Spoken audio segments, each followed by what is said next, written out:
Baik, berkaitan dengan perkara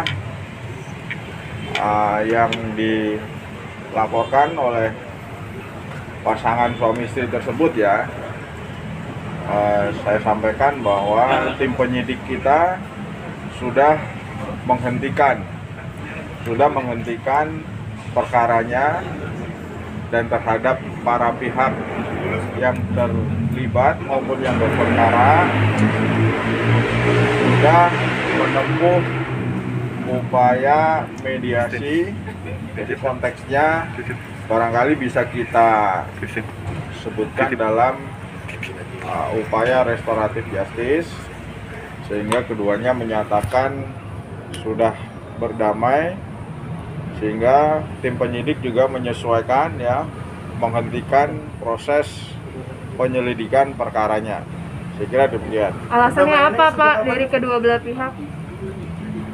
Begini, secara formil yang kita tangani ada 2 perkara ya dari kedua pasangan tersebut. Jadi sifatnya ini ada 2 perkara yang boleh dikatakan posisinya adalah saling melaporkan. Nah, tentunya penyidik melakukan langkah-langkah sesuai dengan mekanisme dan berjalan secara berimbang ya.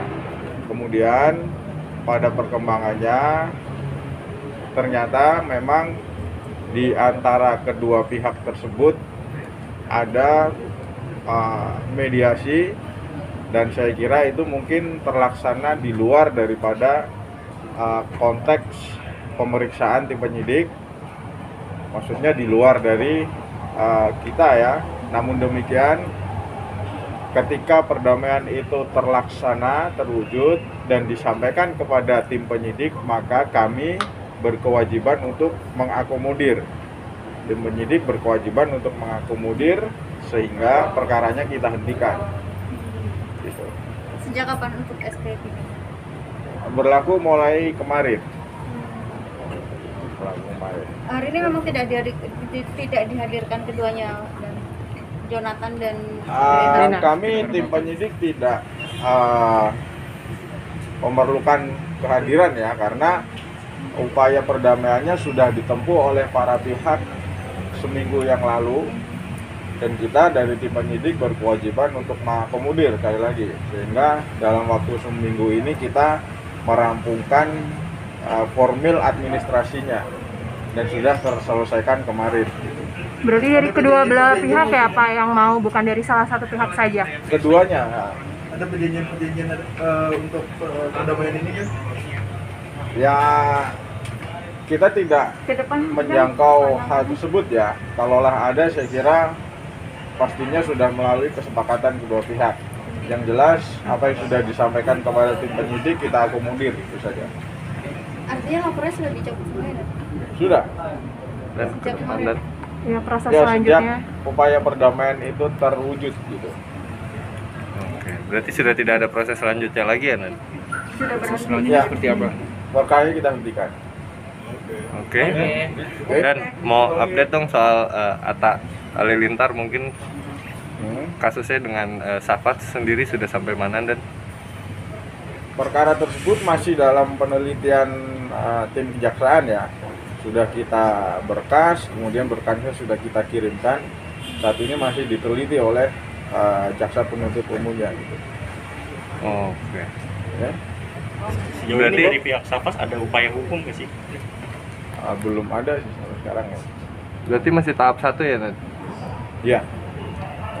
Oke, cukup. Dan berarti Atta semalam ketemu dengan Kapolres, mungkin keperluannya apa mungkin, dan koordinasi kah? Enggak. Orangnya yang update gitu, dan Mungkin yang dulu kali. Semalam Pak Kapolres juga di kantor dengan saya tuh. Yang dulu kali. Oke. Dulu sebelum peristiwa ini masih ya. Oke, siap. Oke. Oke. Ijong itu dari dulu itu dari umur 5 tahun. Waktu saya urus dia sampai dia besar, saya tahu dia persis. Tapi setelah dia kawin 9 tahun ini, saya kayak melihat dia tidak seperti Ijong dulu lagi gitu loh. Nah, Jadi yang seperti apa yang ya kalau orang baik ketemu jahat, ya kadang-kadang dia yang jahat bisa ikut ke jahat, atau yang jahat bisa ikut baik, kan begitu. Nah, makanya saya pengen beri kedewasaan sama Ijong, ya. Saya harus tega untuk tidak ikut campur tangan lagi. Karena bagaimanapun dia harus dewasa. Gitu loh. Dia itu sangat susah untuk untuk membicarakan tentang keluarganya yang lagi kisruh. Kan dia artis. Ya nggak bisa dong dia diem. Nanti kalian lagi yang malah bikin gosip-gosip yang enggak kan. Tapi kalau dia tampil, dia mengatakan sebenarnya, ya artinya kan ada perlawanan bahwa ini benar, ini tidak benar, ini kan gitu. Jadi kan orang bisa ngelihat, oh pengakuannya si A sudah ada, si B sudah ada gitu. Nah, tapi untuk dia ngomong itu saya pakai berantem sampai blok handphone sampai itu. Jadi apa bang? Apa alasan? Ya dia nggak mau gitu. Ya, Kenapa? ya dia bilang ya gimana pun itu istriku.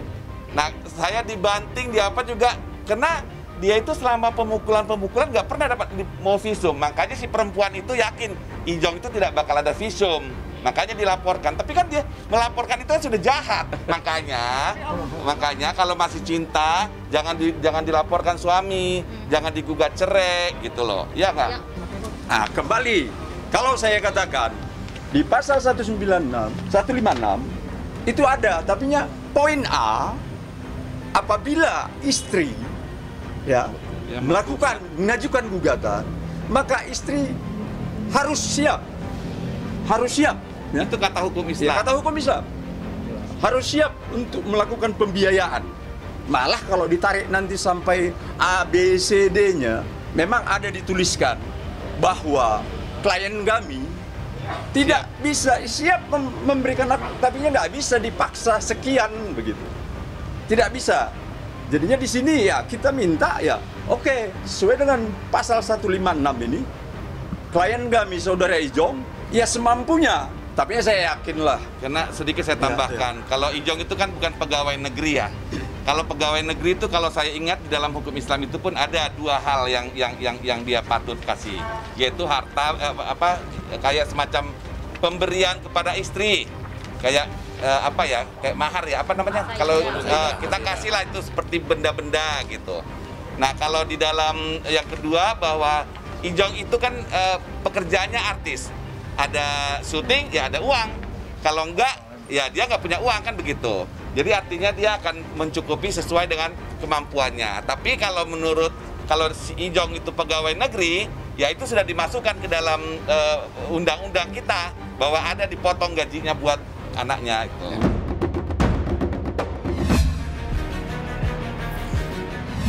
Itu bohong, sudah. Kalau perselingkuhan tidak pernah ada. Ini juga Kita disebutkan. sudah jawab kan. Jadi gini loh, Yang Om Beni tahu.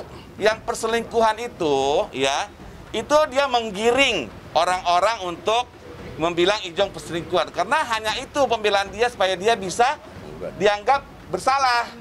Ijong, oh Ijong, kalau Ijong nggak ada selingkuh, mana kan kesalahan semua sama dia gitu. Tapi bagaimanapun kalian lah laki-laki ya. Kalau kalian laki-laki pergi keluar rumah, kalau istri kalian baik, kan pasti pulang dengan nyaman. Walaupun ada lirik-lirik di luar sana, pasti kembalinya ke rumah kan? Apalagi ini istri. Ya enggak? Ada punya istri dalam film, Ririn. Istri sebenarnya. Dia lebih nyaman istri dalam film, ya dalam film aja selalu syuting. Ya enggak? Ini kalau Ijong yang menggugat, maka diwajibkan dia melakukan pembiayaan anak-anaknya. Hadanah. Tapi nanti jadi ditarik pula lagi nanti gugatannya. Enggak.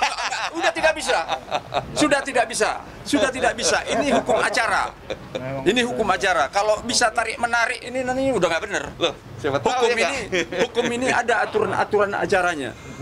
Kecuali tadi dia menarik gugatan sebelum kami masukkan Oh, gitu jawaban ya? dan rekonvensi. Berarti cerai ya? Berjalan terus. Berarti cerai Jadinya ya? Begini, dari segi ini juga. Itu kalau suami yang melakukan talak cerai, maka suami siap-siap memberikan hadanah. Itu 149 kompilasi hukum Islam. 156 istri gugat suami, ya harus berpikir dong. Siap-siap menggugat suami berarti udah siap segalanya. Itu di poin A-nya. Kemudian lagi 105 ya, pasal 105 itu anak yang belum 12 tahun seperti saya katakan tadi. Kemudian ada pertanyaan-pertanyaan teman kemarin waktu ada konpren kemarin itu mengenai Ijong kenapa satu atap rumah. Ya mungkin seperti dikatakan saya tidak berbicara mengenai pidananya. Kami ajukan selaku kuasa hukum agar Ijong itu bisa bebas. Itu ada tertulis di pasal 136. Jadinya Ijong bisa keluar, bisa masuk. Kalau terjadi keributan, perkelahian, itu salah juga kalau nggak kita ajukan. Jadinya kami mohon nanti tanggal 14, nanti itu ya mudah-mudahan ya 28 nanti itu mudah-mudahan kita ajukan. Nggak mungkin kita ajukan di dalam amar putusan karena belum tahu pihak sana nanti akan melakukan perlawanan melalui duplik lagi dan belum tentu putus juga perceraian ini di pengadilan agama ini aja. Bisa-bisa salah satu pihak banding dan tidak puas dengan banding kasasi. Apabila diperbiarkan begini dengan adanya laporan-laporan KDRT, kalau terjadi tindak pidana di rumah itu siapa yang tanggung jawab? Tapinya di pasal 136 sudah kami mohonkan dan tanggal 28 nanti kami ajukan permohonan itu agar klien kami saudara Ijong itu bisa kalau ribut ya dia keluar. Jangan nanti dikatakan dia menelantarkan anak. Jadinya itu dasar kita. Kemudian dilihat dari segi laporan-laporan. Pasal 3 Kitab Hukum Islam, kompilasi hukum Islam. Ini udah menyalahi. Pasal 3 itu tujuan perkawinan adalah sakinah, mawadah dan rahmah. Warohmah. Ya. Jadinya di sini nih dengan adanya terjadi percekcokan ini sudah tidak ada lagi bisa tercapai pasal 3 ini tadi. Nggak bisa suruh Ijong talak 4. Wah, itu nggak hak kita. Kalau Ijong yang melakukan gugatan, dia namanya talak cerai. Kalau wanita itu melakukan gugatan, itu gugatannya adalah gugatan perceraian. Permohonan cerai. Terpisah. Terpisah. Kembali apabila. Ya. Jadinya itu aja saya rasa.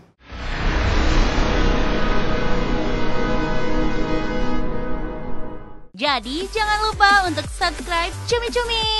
Ditekan ya tombol lonceng merahnya.